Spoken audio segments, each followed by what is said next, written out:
കോൺഗ്രസ് നേതാക്കൾക്ക് പിന്നാലെ UDF-ലും ശശി തരൂരിനെതിരായ പടയൊരുക്കം ശക്തമാകുന്നു.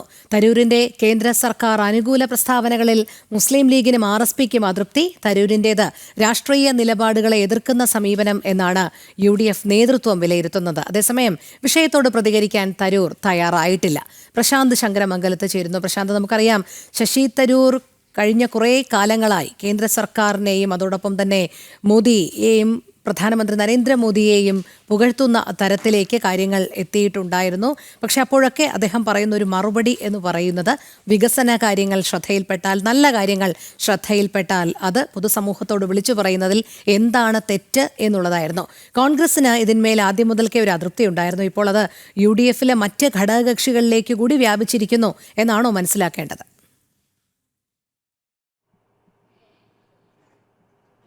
രോഹിണി, തീർച്ചയായും ഈ രാജ്യത്തിനൊപ്പം നിൽക്കുമ്പോൾ അല്ലെങ്കിൽ രാജ്യത്തിന് എന്തെങ്കിലും പ്രതിസന്ധി വരുമ്പോൾ രാജ്യത്തിനൊപ്പം നിൽക്കുക എന്നതാണ് ഒരു രാഷ്ട്രീയ നേതാവ് സ്വീകരിക്കേണ്ട നിലപാട്.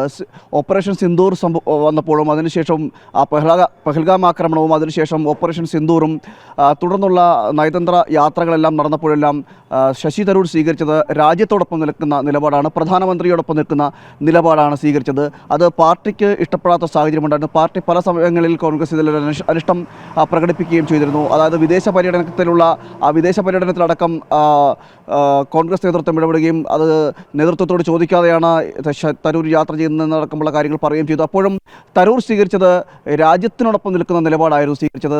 അതിനുശേഷമാണ് തുടർന്നുള്ള വിവാദങ്ങളെല്ലാം ഉണ്ടാകുന്നത്. തുടർന്ന് ഈ തരൂരിൻ്റെ നിലപാടിൽ അല്ലെങ്കിൽ കേന്ദ്ര സർക്കാരിനെയും നരേന്ദ്രമോദിയെയും എല്ലാം പുകഴ്ത്തിക്കൊണ്ട് തരൂർ നടത്തിയ പ്രസ്താവനകളിൽ വലിയ രീതിയിലുള്ളൊരു പ്രതിഷേധം ഈ കോൺഗ്രസ് നേതാക്കൾക്കിടയിൽ ഉണ്ടായിരുന്നു.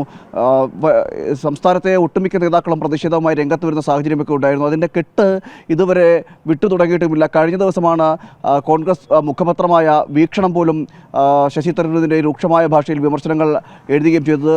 എന്തായാലും ആ ഒരു പ്രതിഷേധം അല്ലെങ്കിൽ അത് വിയോജിപ്പ് ഇപ്പോൾ നേരത്തെ കോൺഗ്രസിൻ്റെ മാത്രമായിരുന്നെങ്കിൽ അതിപ്പോൾ UDF-ൻ്റെ നേതാക്കൾക്കിടയിൽ കൂടി എത്തിയിരിക്കുന്നു എന്ന് വേണം നമുക്ക് മനസ്സിലാക്കാൻ കഴിയുന്നത്.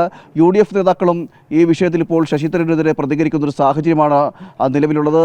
അതായത് മുസ്ലിം ലീഗ് നേതാവ് കുഞ്ഞാലിക്കുട്ടിയും അതോടൊപ്പം RSP നേതാവ് ഷിബു ബേബി ജോൺ അടക്കമുള്ളവർ ഇപ്പോൾ ശശി തരൂരിൻ്റെ നിലപാടുകളെ തള്ളിക്കൊണ്ട് രംഗത്ത് വരുന്നൊരു സാഹചര്യം കൂടി ഉണ്ടായിരുന്നു. അതായത് പാർട്ടി സ്വീകരിക്കുന്ന നിലപാടുകൾക്ക് അല്ലെങ്കിൽ മുന്നണി സ്വീകരിക്കുന്ന നിലപാടുകൾക്ക് വിരുദ്ധമായൊരു സമീപനമാണ് ഈ ശശി തരൂർ സ്വീകരിക്കുന്നത്. അതുകൊണ്ട് തന്നെ അത് പാർട്ടിക്ക് ദോഷം ചെയ്യും, മുന്നണിക്ക് ദോഷം ചെയ്യും എന്നതടക്കമുള്ള കാര്യങ്ങൾ പറഞ്ഞുകൊണ്ടാണ് ഇവർ ഈ ശശി തരൂരിനെ തള്ളിക്കൊണ്ട് രംഗത്ത് വരുന്ന സാഹചര്യം ഉണ്ടാകുന്നത്. മറ്റൊരു വിഷയമെന്ന് പറയുന്നത് ഈ കോൺഗ്രസിൽ ഇപ്പോൾ നടക്കുന്ന പ്രശ്നങ്ങൾ അല്ലെങ്കിൽ കോൺഗ്രസിലെ നിലവിലെ ആഭ്യന്തര പ്രശ്നങ്ങൾ അതിന് ഈ രീതിയിൽ തുടർന്നു കഴിഞ്ഞാൽ അത് വലിയ രീതിയിൽ പ്രത്യാഘാതം ഉണ്ടാക്കുമെന്നൊരു തോന്നലും ഈ അതായത് ഈ UDF-ലെ അംഗങ്ങൾക്ക് അല്ലെങ്കിൽ UDF-ലെ നേതാക്കൾക്ക് ഉണ്ടായിട്ടുണ്ട്. കാരണം ഇനി വരാൻ പോകുന്നത് തദ്ദേശ സ്വയംഭരണ തെരഞ്ഞെടുപ്പാണ്. അത് കഴിഞ്ഞാൽ ഉടൻ തന്നെ നിയമസഭാ തെരഞ്ഞെടുപ്പുമായി ബന്ധപ്പെട്ട അതിൻ്റെ മുന്നൊരുക്കങ്ങൾ നടത്തേണ്ടിയിരിക്കുന്നു. ഇത്തരം സാഹചര്യങ്ങളിൽ പാർട്ടിക്കുള്ളിൽ തന്നെ ഒരു അനൈക്യം രൂപപ്പെടാൻ സാധ്യതയുണ്ടെങ്കിൽ അല്ലെങ്കിൽ പാർട്ടിക്കുള്ളിൽ തന്നെ ഒരു അനൈക്യം രൂപപ്പെട്ടാൽ അത് ഈ തെരഞ്ഞെടുപ്പിൻ്റെ പ്രചരണത്തെ അടക്കം ബാധിക്കും, അതോടൊപ്പം തന്നെ തെരഞ്ഞെടുപ്പിനെയും ബാധിക്കും. സ്വാഭാവികമായിട്ടും കോൺഗ്രസിനെ സംബന്ധിച്ചിടത്തോളം ഈ ഒരു തെരഞ്ഞെടുപ്പ് വലിയ നിർണായകമാണ്. തദ്ദേശ സ്വയംഭരണ തെരഞ്ഞെടുപ്പും അതോടൊപ്പം തന്നെ നിയമസഭാ തെരഞ്ഞെടുപ്പും കോൺഗ്രസിനെ സംബന്ധിച്ച് വലിയ നിർണായകമാണ്. ഇപ്പോൾ തന്നെ പാർട്ടിയുടെ പല ഇടങ്ങളിലും പാർട്ടിക്ക് സ്വാധീനം നഷ്ടപ്പെട്ടു പോകുന്നൊരു സാഹചര്യമുണ്ട്. മാത്രമല്ല കഴിഞ്ഞ 10 കൊല്ലത്തെ ഭരണത്തിൽ നിന്ന് വിട്ടുനിൽക്കുന്നതോടുകൂടി തന്നെ കോൺഗ്രസ് ഒരു വിധത്തിൽ അസ്തമിക്കുന്ന നിലയിലേക്കെല്ലാം സംസ്ഥാനത്ത് എത്തിയിട്ടുണ്ട്. മാത്രമല്ല സംഘടനാ പ്രവർത്തനം അടക്കം താളം തെറ്റുന്ന സാഹചര്യമൊക്കെ ഉണ്ടായിട്ടുണ്ട്. നമുക്കറിയാം ഈ അടുത്ത സമയത്തുണ്ടായ പ്രതിഷേധങ്ങളിലടക്കം കോൺഗ്രസിൻ്റെ പ്രാതിനിധ്യം കുറയുന്ന സാഹചര്യം ഉണ്ടായിരുന്നു. ശക്തമായ രീതിയിലൊന്ന് പ്രതിഷേധിക്കാൻ പോലും കഴിയാത്തൊരു സാഹചര്യവുമൊക്കെ നിലവിൽ കോൺഗ്രസിനെ പറ്റി നിൽക്കുന്നുണ്ട്. ഇതേപോലെ സംഘടനാ സംവിധാനം ഒന്നാകെ ഒരു തകർന്നു നിൽക്കുന്നൊരവസ്ഥയും നിലവിലുണ്ട്. ഈ സാഹചര്യത്തിൽ കോൺഗ്രസിനുള്ളിലെ ഈ പടലപ്പിണക്കങ്ങളും പോരുകളും എല്ലാം തുടർന്നയാൽ, അതായത് ശശി തരൂരുമായി ബന്ധപ്പെട്ട വിഷയങ്ങളിലായാൽ പോലും അത് മുന്നോട്ട് പോയി കഴിഞ്ഞാൽ വലിയ രീതിയിൽ തിരിച്ചടി ഉണ്ടാകുമെന്നാണ് ഈ UDF നേതൃത്വം ചിന്തിക്കുന്നത്.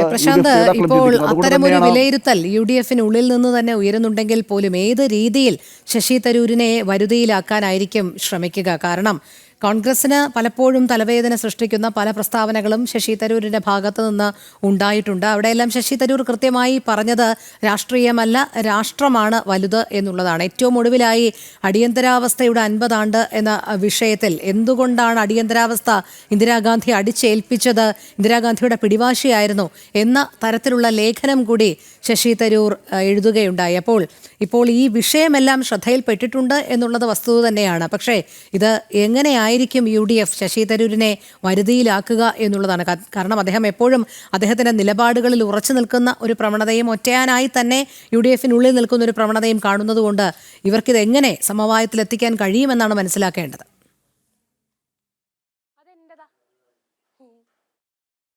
നമുക്ക് മനസ്സിലാക്കേണ്ടിയിരിക്കുന്നത് നിലവിൽ ഇനി UDF നേതൃത്വം, അതായത് കുഞ്ഞാലിക്കുട്ടിയും അതോടൊപ്പം തന്നെ ഈ ഷിബു ബേബി ജോൺ അടക്കമുള്ള UDF നേതൃത്വത്തിൻ്റെ ഭാഗത്തുനിന്ന് എന്ത് സമീപനം സ്വീകരിക്കുമെന്നാണ് ഇനി നോക്കിക്കാണേണ്ടിയിരിക്കുന്നത്. കാരണം നേരത്തെ പല ഘട്ടങ്ങളിൽ പല സാഹചര്യങ്ങളിലെല്ലാം ശശി തരൂരിന് അനുകൂലമായിട്ടുള്ളൊരു നിലപാട് സ്വീകരിച്ചവരാണ് ഈ UDF നേതൃത്വത്തിലുള്ള UDF-ൽ മുന്നണിയിൽപ്പെട്ട മുസ്ലിം ലീഗും അതോടൊപ്പം തന്നെ ഈ RSPയും എല്ലാം പല വിഷയങ്ങളിലടക്കം, അതായത് മുൻപുണ്ടായിട്ടുള്ള പല വിഷയങ്ങളിലടക്കം തരൂരിന് പ്രതിസന്ധി അല്ലെങ്കിൽ തരൂരുമായി ബന്ധപ്പെട്ട വിഷയങ്ങളിലെല്ലാം ഒരു തരൂർ അനുകൂല നടപടികൾ സ്വീകരിച്ചിട്ടുണ്ട്. തരൂരിനെ പിന്തുണയ്ക്കുന്ന സാഹചര്യമൊക്കെ ഉണ്ടായിരുന്നു. പക്ഷേ ഈ വിഷയത്തിൽ എന്ത് നടപടി സ്വീകരിക്കും അല്ലെങ്കിൽ എന്ത് നിലപാട് സ്വീകരിക്കുമെന്നതാണ് ഇനി നോക്കിക്കാണേണ്ടത്.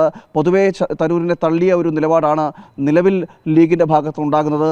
അതോടൊപ്പം തന്നെ RSPയും ചിന്തിക്കുന്നത്. കാരണം ഇത്തരം വിഷയങ്ങളിൽ ഈ നരേന്ദ്രമോദിയെയും പ്രധാനമന്ത്രി നരേന്ദ്രമോദിയെയും അതോടൊപ്പം തന്നെ കേന്ദ്ര സർക്കാരിനെയും നിരന്തരം ഇത്തരത്തിൽ പ്രകീർത്തിക്കുന്നത് അത് പാർട്ടിക്ക് കോട്ടം തെറ്റുന്ന എന്നൊരു നിലപാടാണ് ഇവർ സ്വീകരിക്കുന്നത്. പക്ഷേ ശശി തരൂർ അതിനെ മറ്റൊരു രീതിയിലാണ് വീക്ഷിക്കുന്നത്. കാരണം വികസനങ്ങൾ നടക്കുമ്പോൾ രാജ്യത്ത് നടക്കുന്ന വികസനങ്ങളെ കണ്ടില്ല എന്ന് നടിക്കാൻ കഴിയില്ല. അതുകൊണ്ട് തന്നെ വികസന പ്രവർത്തനങ്ങളെയാണ് പ്രകീർത്തിക്കുന്നത് എന്നടക്കമുള്ള കാര്യങ്ങൾ ആണ് ശശി തരൂർ പറയുന്നത്. എന്തായാലും ഈ വിഷയത്തിൽ ഇനിയിപ്പോൾ നമുക്ക് നോക്കിക്കാണേണ്ടത് ശശി തരൂരിൻ്റെ ഭാഗത്തുനിന്ന് എന്ത് പ്രതികരണമാണ് ഉണ്ടാകുന്നത് എന്നാണ്.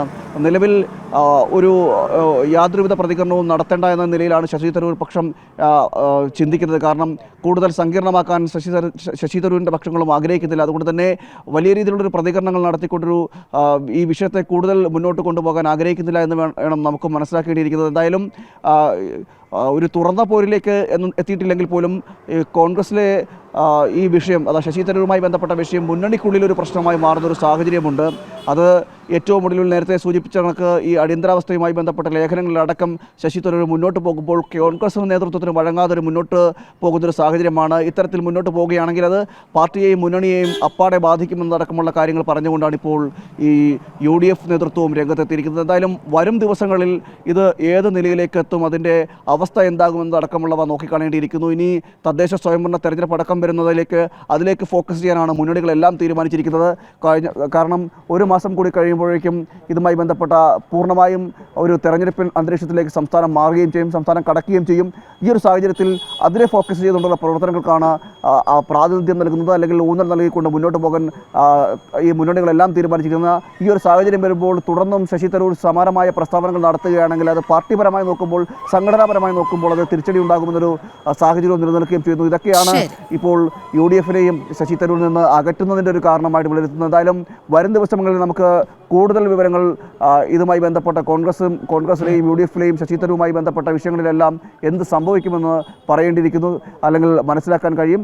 നിലവിൽ ഒരു വിഷയത്തിൽ യാതൊരുവിധ പ്രതികരണങ്ങൾ നടത്തണ്ട എന്ന തീരുമാനത്തിലേക്കാണ് ശശി തരൂരും എത്തിയിരിക്കുന്നത്. ഏതായാലും കൂടുതൽ പ്രതികരണങ്ങൾ ഉണ്ടാകും നേതാക്കളുടെ സ്വാഭാവികമായിട്ടും കോൺഗ്രസിനെ സംബന്ധിച്ച് പറയുകയാണെങ്കിൽ പ്രതികരണങ്ങൾ പാർട്ടി എതിർത്താലും അല്ലെങ്കിൽ പ്രതികരണങ്ങൾ നടത്താതെ കോൺഗ്രസ് നേതാക്കൾ ആരും ഇരിക്കില്ല. അതുകൊണ്ട് തന്നെ ശശി തരൂർ വിഷയത്തിൽ കൂടുതൽ പ്രതികരണങ്ങൾ ഉണ്ടാകും. ഈ വിഷയം മറ്റൊരു തലത്തിലേക്ക് മാറിപ്പോകുമോ ഇല്ലയോ? അതെ, അതാണ് ശശി തരൂർ വിഷയം മറ്റൊരു തലത്തിലേക്ക് മാറുന്നു എന്നുള്ളതിന്റെ സൂചനയാണ് ഇപ്പോൾ കോൺഗ്രസ് നേതാക്കൾക്ക് പിന്നാലെ UDF-ലും ശശി തരൂരിനെതിരായ പടയൊരുക്കം ശക്തമാകുന്നു എന്നതിന്റെ സൂചനകളിലൂടെ മനസ്സിലാക്കേണ്ടത്. തരൂരിന്റെ കേന്ദ്ര സർക്കാർ അനുകൂല പ്രസ്താവനകളിൽ ഇപ്പോൾ മുസ്ലിം ലീഗിനും RSPക്കും ഒക്കെ കടുത്ത അതൃപ്തിയുണ്ട് എന്നാണ് മനസ്സിലാക്കേണ്ടത്.